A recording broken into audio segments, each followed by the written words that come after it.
요즘 이란에 일어나고 있는 전쟁 소식을 매일 접하면서 여러 가지 생각이 들 수가 있습니다. 그런 여러 생각 중에 참 나라가 힘이 있어야 되겠구나 이런 생각을 하게 됩니다. 힘이 없으면 우리나라도 어떻게 될 줄 모르겠다. 이건 자연스럽게 생각할 수가 있는 부분이죠. 이런 생각을 하면서 또 우리에게는 참 위대한 지도자 상을 생각을 하게 되는데, 우리에게 위대한 지도자 상은 늘 보면은 좀 강력한 힘을 전제로 하는 경우가 많습니다. 하지만 성경적 우리가 리더십은 강력한 카리스마보다도 예수님을 닮은 섬김의 리더십을 성경은 많이 말씀하죠. 하지만 1세기 당시에 히랍 사회의 지도자의 이미지는 강력한 카리스마를 가지고 있는 영웅적 지도자를 숭배하는 경향이 있었습니다. 이런 문화적인 배경을 가지고 있는 고린도 교회 내에 자칭 지도자라는 사람들 중에 이런 힘을 바탕으로 세상적 지도자상을 교회에 들여와서 참된 기독교 지도자상을 왜곡시키고 있었습니다. 이들 가운데 자신들의 특별한 영적인 체험을 앞세우면서 나는 이런 은혜를 받았다 하면서 자신들의 주장을 내세웁니다.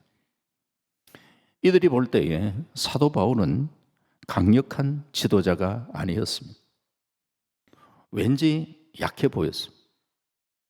그러다 보니 바울 사도의 사도성을 부정하게 되고, 바울 사도의 사도성만 부정하는 것이 아니라 결국은 바울 사도가 전하는 복음을 무시하는 태도를 가지게 되었습니다.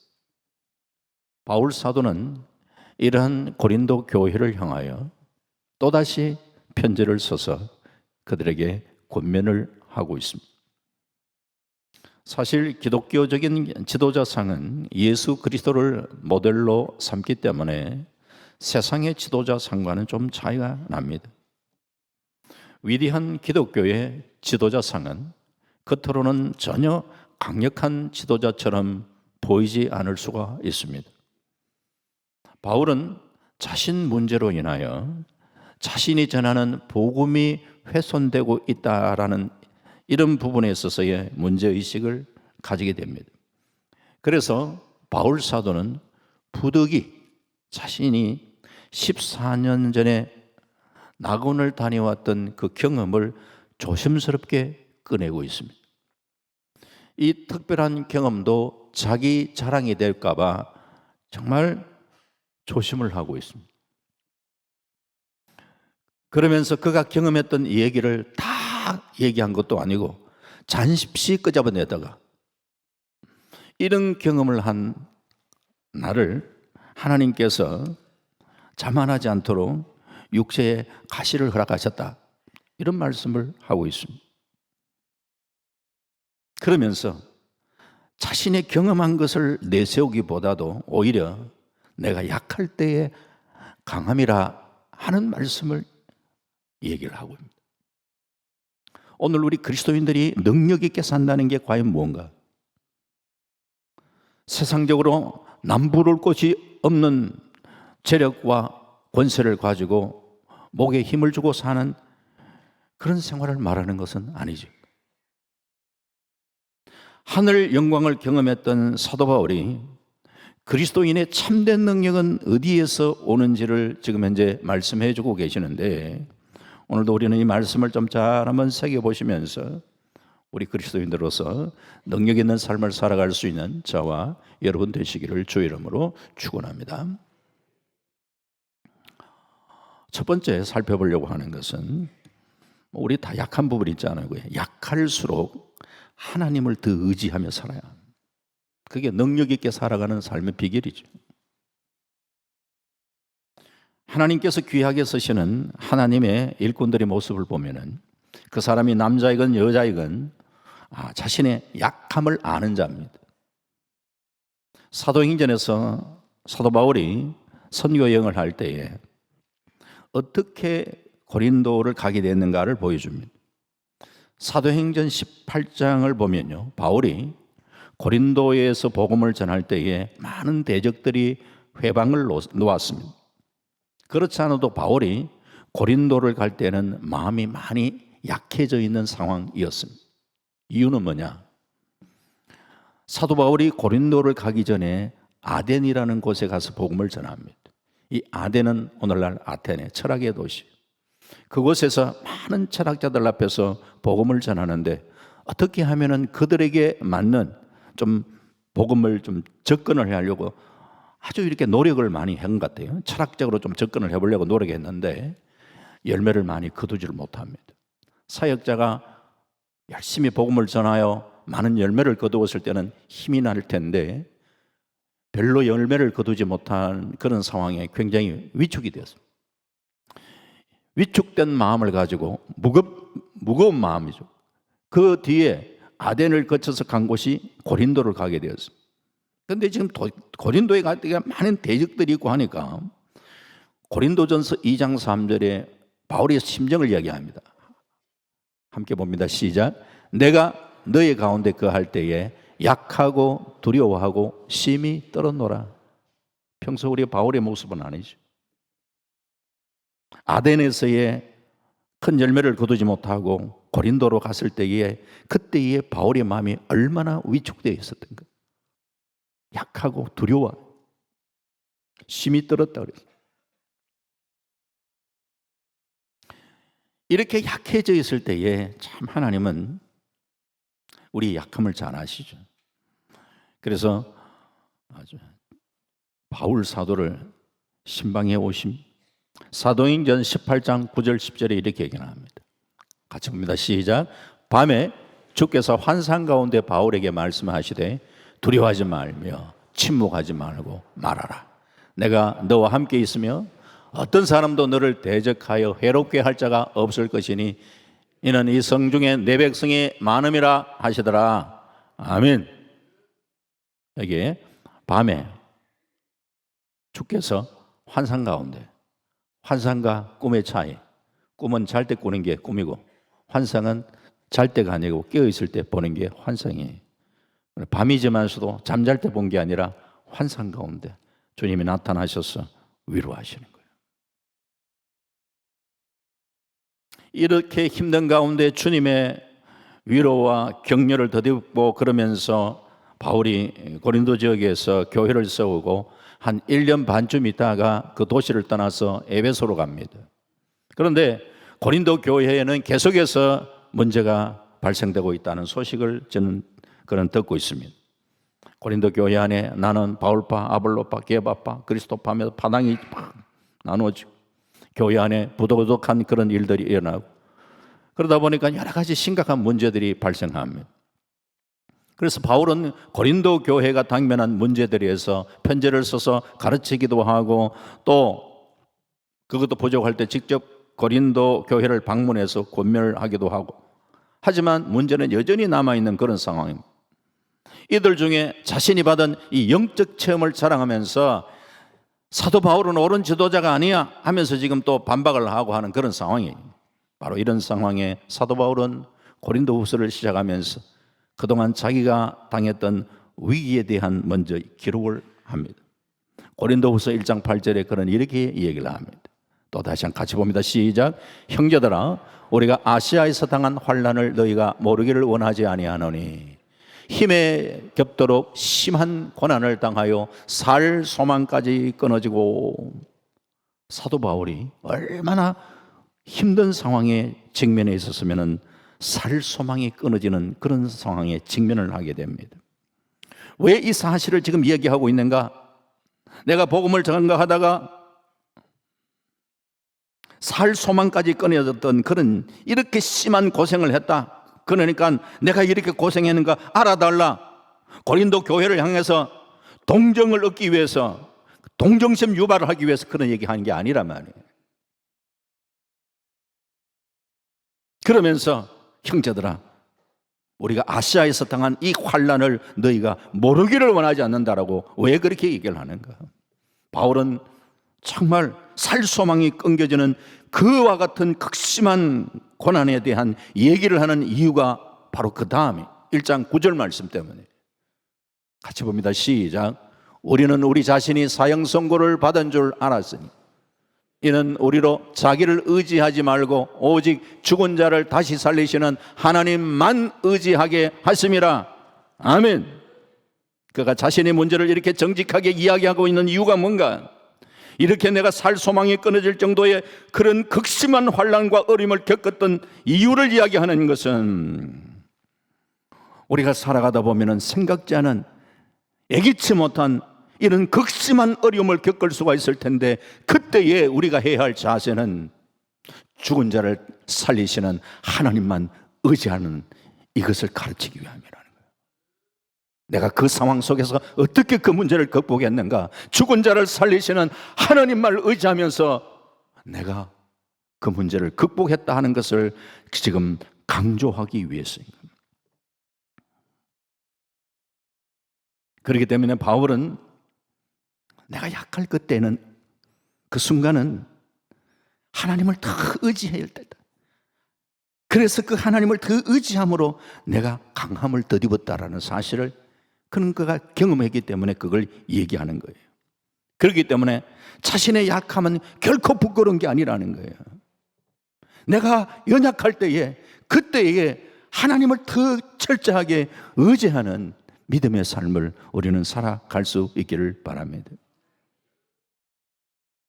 일본에서는 킨즈기라는 전통 도자기 수성 기법이 있습니다. 킨즈기 전통 도자기 수성 기법이 뭔가? 도자기는 사용하다가 때로는 보면 잘못하면 깨어질 수 있습니다. 우리는 도자기는 깨어지면 다 버린다고 생각해요. 그런데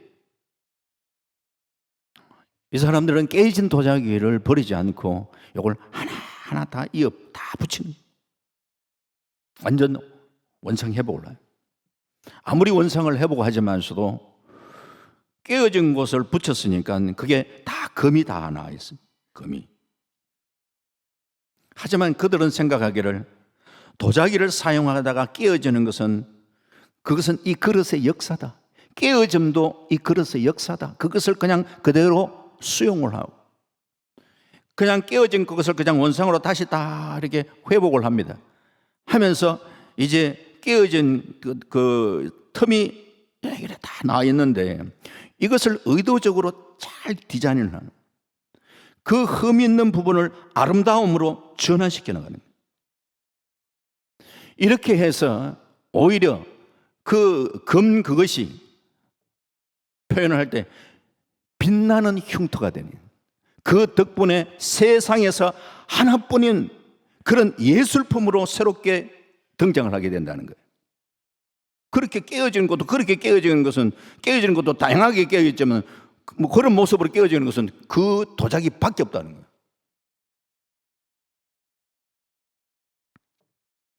우리의 약점이나 상처도 숨겨야 할 오점으로 생각하지 마시고, 주님 앞으로 가지고 나올 때에, 그것이 주님의 손에 붙들려졌을 때에 빛나는 아름다운 예술품으로 새롭게 빚어가는 역사가 일어날 줄 믿습니다. 우리에게는 내가 가지고 있는 고통의 문제, 또 때로는 여러 가지 열등의식, 이런 것들이 있죠. 남과의 비교의식 속에 그 우리의 약한 모습은 자꾸 감추려고 하는데, 이것은 근본적인 문제의 해결이 아닙니다.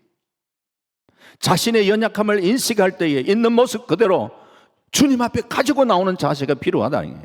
나의 실수, 나의 연약함 때문에 결탄코 우리 스스로를 그리고 위축하지 말라는 거예요. 내가 당하는 어려운 문제로 인해서 자신의 부족을 느끼고 약한 모습을 발견했을 때, 바로 그때에 하나님을 다 의지하시고 하나님이 주시는 힘과 능력을 덧입고 그 모든 것을 극복해 나갈 수 있는 은혜가 있기를 주의 이름으로 축원합니다. 두 번째, 가시를 통한 하나님의 좀 섭리를 좀 잘 수용하는 자세가 필요한. 그리스도인의 삶은 고난이 없는 것이 아니죠. 고린도후서를 시작하면서 사도 바울은 위로라는 말을 많이 사용했어요.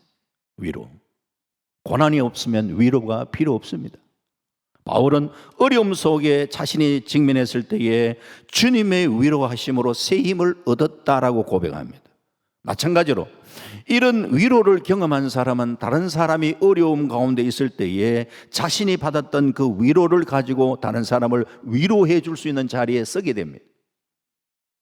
내가 아파 본 사람은 다른 사람의 아픔을 더 깊이 체휼합니다. 그 사람의 아픔을 말이야. 내가 알기 때문에. 사랑하는 사람을 잃은 슬픔을 경험한 사람은 이와 비슷한 처지에 있는 사람을 참으로 위로해 줄 수가 있어요. 나도 이런 경험이 있었거든 하면서. 신유의 은사를 받으신 분 가운데 자신이 건강을 잃었다가 하나님의 능력으로 나음을 받은, 그러면서 이런 신유의 은사를 받으신 분들이 많습니다. 내가 아파봤기 때문에 다른 사람을 위해, 아픈 사람을 위해서 기도할 때에 자신의 그 아픔, 그걸 알기 때문에 이 기도를 하는 데에 그 사람의 아픔을 그렇게 느끼면서 이게 기도를 하게 되는 경우가 많죠. 또한 신앙인이 당하는 고난은 예수님의 고난과 이렇게 연결되기도 합니다. 교회는 그리스도의 몸입니다. 예수 그리스도의 몸에 속한 사람은 주님께서 먼저 고난을 받으셨기 때문에 주님의 고난에 같이 참여하게 됩니다. 우리가 주님의 고난에 동참하는 것은 바로 영광을 또한 누리기 위함입니다. 그러나 신앙인의 고난은 분명한 목적이 있습니다. 하나님께서는 이 고난을 통하여 자신의 목적을 이루어 가시는데 바울에게 주시는 이 육체의 가시는 너무 자만하지 않게 하시기 위해서 자신이 바울을 낮추시는 하나님의 섭리가 있었음을 바울이 고백을 합니다. 육체의 가시 때문에 너무 힘들어서 하나님 앞에 기도도 했잖아요. 그러면서 그 자신의 연약함을 통하여 나 자신을 의지하지 않고 하나님만을 의지하며 살도록 하시는 그 하나님의 참 나름대로의 뜻도 그는 발견을 합니다. 하지만 바울은 참 주님과의 그 깊은 그런 신비한 경험을 갖고 그리고 하나님 주신 놀라운 능력을 가지고 사역을 하지만서도 자신에게 주어지는 이 가시 감당하기 너무 어려웠습니다. 그래서 그것 가지고 하나님 앞에 간절하게 그 가시가 좀 제거되도록 기도를 했는데 고린도후서 12장 7절에 여러 계시를 받은 것이 지극히 금으로 너무 자만하지 않게 하시려고 내 육체에 가시 곧 사단의 사자를 주셨으니 이는 나를 쳐서 너무 자만하지 않게 하려 하심이라 라고 했습니다. 사람은요 조금만 남보다 나은 것이 있으면요 겉으로는 그렇게 표현을 안 해도 자기 내면 속에는요 교만이 싹 올라와요. 내가 남보다 더 많이 배웠다 하면요 표시는 안 하지만 내 내면 속에는 싹 들어옵니다. 여기 싹 올라와요. 많이 배웠다. 지위가 남보다 높다 그랬을 때도요 이렇게 싹 올라오고, 심지어 얼굴 하나 잘생겨도 내 내면 속에 인물값 하려고 쏙 올라오는 게 있습니다. 모르겠습니까? 네. 영적 세계도 남보다 조금 은사를 체험했다 봤다 그러면 그것 가지고 싹 교만해지기 쉽습니다. 사도 바울은 하나님의 은혜로 셋째 하늘에 이끌려가는 경험을 했습니다. 셋째 하늘, 히브리인들은 하늘을 삼성전으로 나눠요. 삼청천. 첫째 하늘은 우리가 보는 대기권 영역, 보이는 하늘 영역. 둘째 하늘, 별, 우주 공간을 얘기하는 우주 공간, 둘째 하늘. 셋째 하늘은 낙원, 하나님이 계신 곳, 천국이라 이렇게 생각하시면 되겠죠. 바울은 지금 하나님이 계신 그 낙원을 경험했다는 거예요. 어떻게 경험했냐? 고린도후서 12장 4절에 이렇게 얘기를 합니다. 같이 봅니다. 시작. 그가 낙원으로 이끌려가서 말로 표현할 수 없는 말을 들었으니 사람이 가히 이르지 못할 말이로다 그랬어요. 낙원에 이끌려갔다 그랬어요. 살아있는데. 자신의 육체는 땅에 있는데 아마도 영이 빠져나가가지고, 우리 인간 몸은 말이에요, 육신과 영이 합쳐져 있는데 육신은 땅에 있는데 영이 빠져나가서 낙원을 경험할 수도 있어요. 아니면은 자기 육체와 영이 함께 낙원에 경험한 건지, 그래서 너무 황홀한 경험을 했는지 그에 대한 구분은 정확하게 하지는 않고 있지만서도 어쨌든 이 일로야 엄청난 은혜를 맛보아 소위 말하는 입신의 은혜를 지금 그가 체험을 했단 말이에요.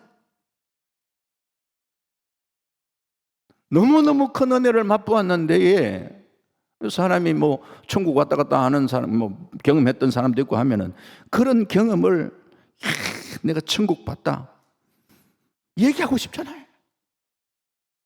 사도 바울을 얘기하고 싶지 않겠습니까? 그러나 그렇게 남이 경험하지 못했던 큰 경험을 하고는 그걸 몇 년이나 묻어뒀나? 14년을 묻어둔 거예요.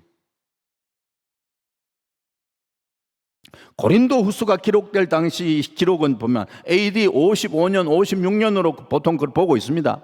주후. 그렇다면 14년 전이라고 이야기를 한다면 AD 41년도, 42년도 사이라면 그때 사도 바울은 어디에서 그런 경험을 했던가 추측을 해보면 안디옥이 있을 때에, 아마 안디옥에서 사역하면서 그가 이런 경험을 했던 것 같은데, 그걸 가슴에 딱 새겨놓고 있는데 이제 고린도 교회를 가만히 보니까 뭐 조금 신비한 은혜를 받았다고 막 떠드는 사람들이 막 있는 거예요. 나는 이것도 봤다, 이것도 경험했다. 그러면서 바울은 저런 거 경험을 해봤겠나 아마. 그런 얘기를 하면서 바울을 그냥 단순하게 무시하는 정도가 아니라 바울 사도권을 무시하고 바울이 전한 복음을 무시하니까 고린도후서 12장 1절에 이렇게 얘기하는 거죠. 같이 봅니다. 시작. 무익하나마 내가 부득불 자랑하노니 주의 환상과 계시를 말하리라.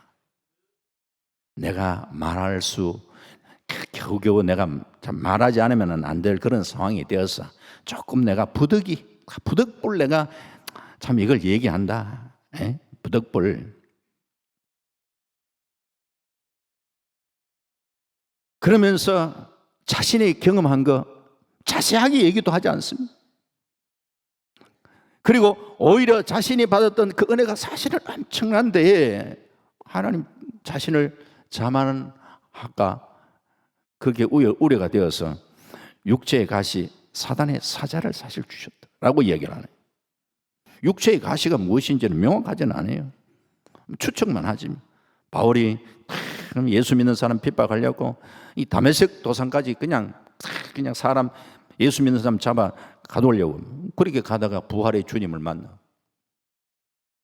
사울아 네가 왜 나를 핍박하느냐? 주여 네 시오리까? 나는 네가 핍박하는 예수를 하면서 그게 고고라지. 그때의 그 햇빛보다 더 강한 빛이 임하면서 눈이 실명이 됐고, 하나님은 주님의 그 제자 가운데 아나니아라서, 야 아나니아야, 사울에게 네가 안수해 줘라. 그래서 눈을 뜨게 해줘라. 안수해 줘라. 예수 믿는 사람은 그렇게 핍박하는 사람인데요, 택한 사람이다. 안수하라. 예.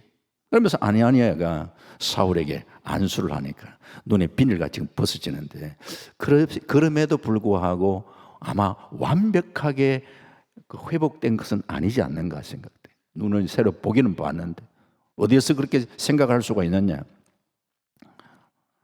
바울이 이 갈라디아 교회의 성도들이 참 바울에게 대해 지극하게 사랑을 했던 갈라디아 교회 가운데서 표현을 어떻게 했냐면, 너희가 나를 사랑함으로 너희 눈이라도 빼어주려고 했다. 너희의 눈이라도 빼어서 그렇게 나를 사랑했다는 표현을 쓰고 있잖아요. 그러니까 바울의 어떤 그 눈이 안 좋은 걸 아니까 그런 표현을 썼던 게 아닌가를 생각을 하니, 그래서 아마도 육체의 가시는 안질이 아닌가 추측도 하고 여러 가지 다른 것도 많아요.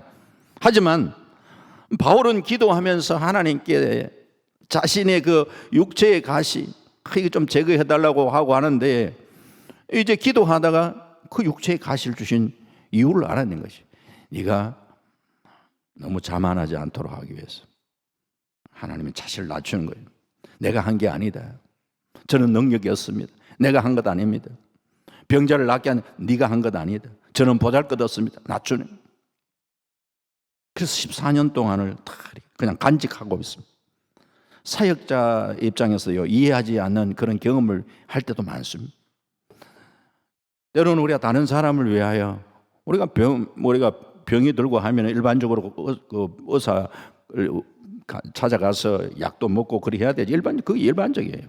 그러나 의술로 때로는 되지 않는 이런 경우도 있고, 그럴 때 하나님 앞에 기도하면서 하나님의 기적으로는 또 낫게 되는 그런 경우도 있습니다.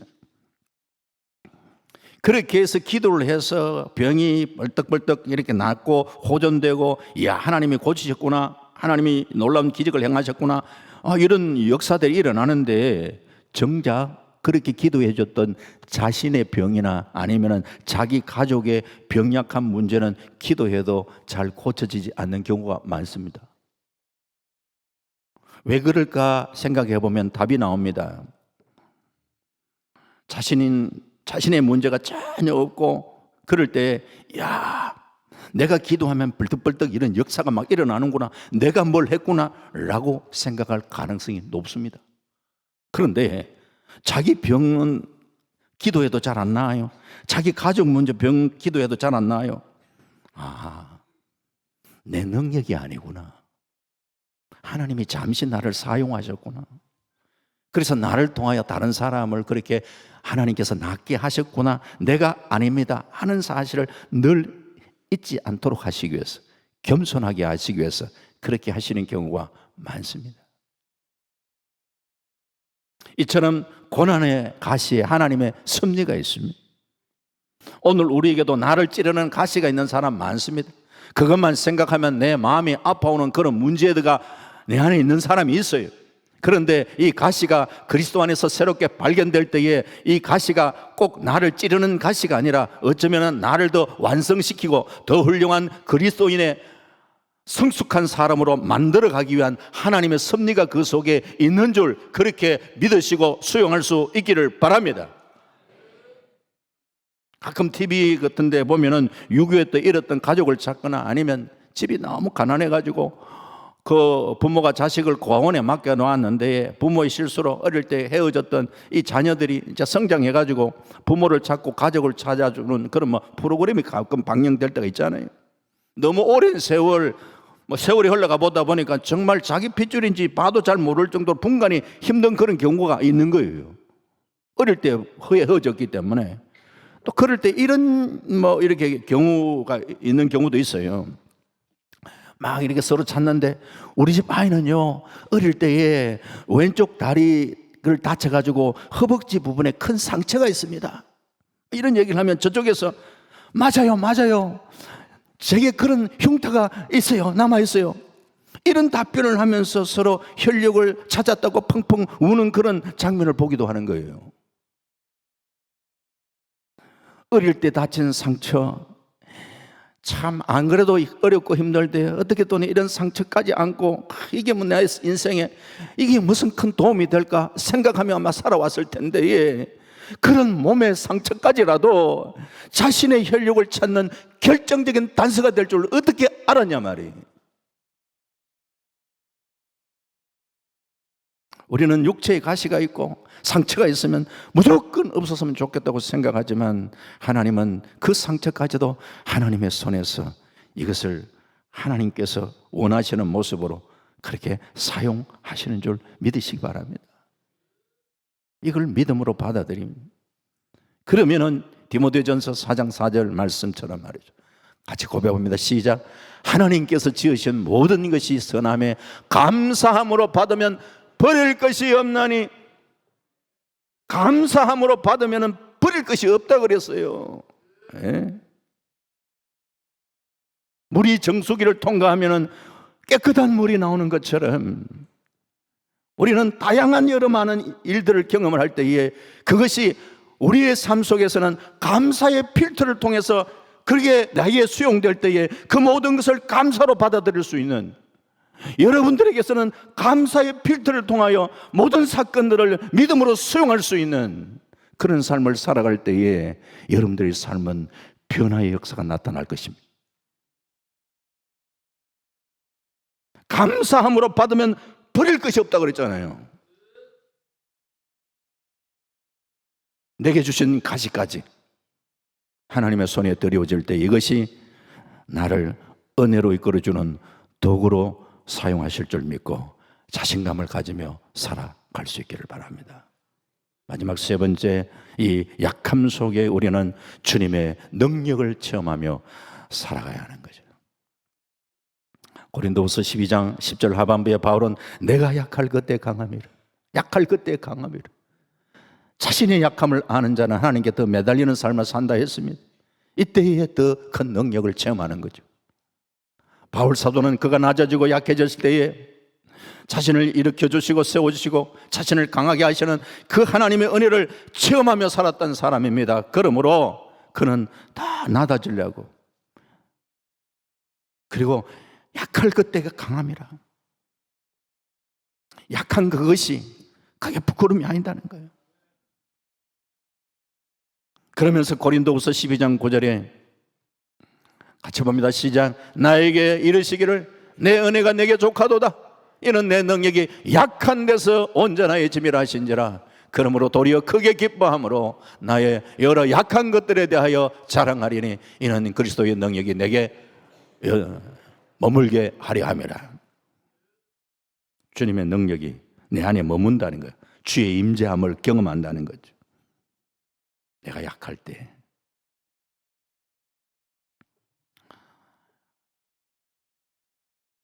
여러분들도 여러 많은 운동을 했지만서도 제가 조금 또 젊을 때 저도 수영도 조금 해봤습니다. 수영을 하면 제일 배울 때에 여러분 다 경험해 보셨지만 자꾸 힘 빼라는 거예요. 난 다 힘 뺐는데 힘 빼세요. 힘 뺐습니다. 힘 빼세요. 힘 아직 들어있습니다. 그래가 뭐 힘 빼는지 뭔지 모르겠는데 자꾸 힘 빼라 그래가지고 나중에 진짜 제대로 힘이 빠지면 몸이 뜨는 거예요. 신앙생활 하면서 자꾸 자기 힘이 들어가 있는 사람이 있습니다. 자신은 몰라요. 힘 안 들어갔다 있는데 제가 볼 때 아직까지 들어가 있는 사람 좀 있어요. 볼까? 힘을 빼시길 바라면 나를 비우는 거예요. 힘이 빠질 때 그때에 주의 능력으로 채워지는 거예요. 이게 신앙생활을 힘차게 능력 있게 해나갈 수 있는 비결입니다. 바울은 자신의 경험을 얘기하면서 고린도후서 12장 2절에 이렇게 얘기합니다. 같이 봅니다. 시작. 내가 그리스도 안에 있는 한 사람을 아노니 그는 14년 전에 셋째 하늘로 이끌려 간 자라. 그가 몸 안에 있었는지 몸 밖에 있었는지 나는 모르거니와 하나님은 아시느니라. 지금 여기 자기 얘기하는데 말이에요. 내가 그리스도 안에 있는 한 사람 안다. 한 사람 안다. 3인칭을 얘기하고 있어요. 셋째 하늘에 천국 같던 경험을 갖고 있는 그 사람 내가 안다니. 자신의 본 것, 자신의 노력으로 아니고 하나님의 은혜로 봤기 때문에 그리스도 안에서 그런 사람을 안다. 내가 체험했다. 내가 기도했더니만 이런 은혜를 주셨다. 이런 얘기를 하고 있지 않습니다. 하나님께서 그래 그렇게 하셨어. 이렇게 본 사람이 있다라고 얘기를 겸손하게 그는 하고 있는 거예요. 자신이 받은 환상 계시 때문에 교만이 싹 사뜨기 쉬울 그때에 그것이 자신의 인격을 파괴하는 것이 된다는 것을 너무나 알기 때문에 하나님은 교만을 싫어한다는 것을 너무나 잘 아는 사도 바울이기 때문에 항상 말을 할 때도 이렇게 조심스럽게 하는 거예요. 그러면서 바울은 내 능력이 약한 그때에 온전하였습니다. 하나님의 능력이 나타날 때는 바로 자신을 철저하게 낮추는 거기에서 겸손할 때에 주님의 은혜가 임한다는 그 사실을 바울은 얘기를 하고 있는 것이죠. 사랑하는 성도님, 하나님께서는 우리 모든 성도님들의 삶을 주관하고 섭리하고 계시는 줄 믿습니다. 우리 모든 성도들이 궁극적으로는 하나님 주시는 은혜와 복을 누리며 그렇게 살아가기를 주님은 원하고 계십니다. 그럼에도 불구하고 오늘 우리가 살아가는 삶의 현장에서 내가 원치 않은 여러 가지 어려움들이 우리에게 다가올 수가 있는데 그조차도 하나님께서는 그 모든 것을 통하여 합력하여 선을 이루어 가시기를 원하는 줄 믿습니다. 때로는 간절한 기도에도 불구하고 해결되지 않은 신앙적 가시들은 하나님께서 하나님의 자녀들을 섭리해 가시는 도구로 사용하고 계시는구나, 이걸 믿음으로 수용할 줄 알아야 돼요. 바울은 자신의 몸의 가시를 제거해 달라고 기도했지만 사라지지 않았습니다. 하나님은 일시적인 부귀와 영화보다도 영원한 것으로 성도를 축복해 주시기를 원하십니다. 그러므로 하나님께 간구했음에도 불구하고 사라지지 않는 고통의 문제가 있다면 여기에는 하나님의 나름대로의 의도가 숨겨져 있구나 하는 사실을 깨닫고, 내게 남겨져 있는 이 신앙의 가시들, 더 큰 은혜를 예비하시는 이 하나님께서 나를 섭리해 가시는 그런 사인으로 그렇게 믿음으로 받아들일 수 있기를 다시 한번 주의 이름으로 축원합니다. 이제 말씀을 정리합니다. 하나님은 바울 사도가 자만하지 않고 늘 겸손한 태도로 하나님을 경외하며 위대한 전도자의 사명을 감당할 수 있도록 하시기 위해서 육체의 가시를 허락하셨습니다. 바울 사도가 이렇게 원숙한 그릇으로 쓰임받을 수 있었던 것이 바로 자기 속에 남아있는 가시 때문이었기 때문이다. 가시 때문에 낙심하거나 절망에 빠지지 말고, 가시 때문에 우리는 더 기도하시고, 가시 때문에 더 성숙해져 가시고, 가시 때문에 다른 사람들을 우리는 좀 더 생각하고 오직 하나님께 영광 올려드릴 수 있는 저와 여러분 되시기를 바랍니다. 힘의 논리가 지배되는 이 세상 속에 우리 그리스도인들은 약할 때에 오히려 강한 주님의 능력을 덧입고 변화무성한 세상 속에서 믿음의 승리의 삶을 살아가시는 저와 여러분 다 되시기를 주님의 이름으로 축원합니다. 아멘. 아버지 하나님 감사합니다. 아버지 하나님, 바울이 약할고 그때가 강함이라 이런 역설적 진리를 우리에게 선포해 주고 계십니다. 하나님, 우리의 약함, 우리의 부족함, 연약함, 부끄러움 숨기고 싶지만 주님 앞에 가지고 나와 나의 연약함을 고백하고 주님의 능력으로 다시금 무장되는 저들에게 주님 도와주시기를 원합니다.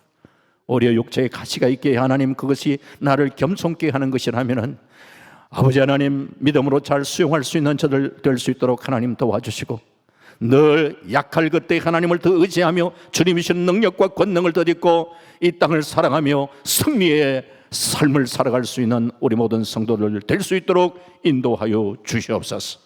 감사드리옵고 예수님 이름으로 기도하옵나이다. 아멘.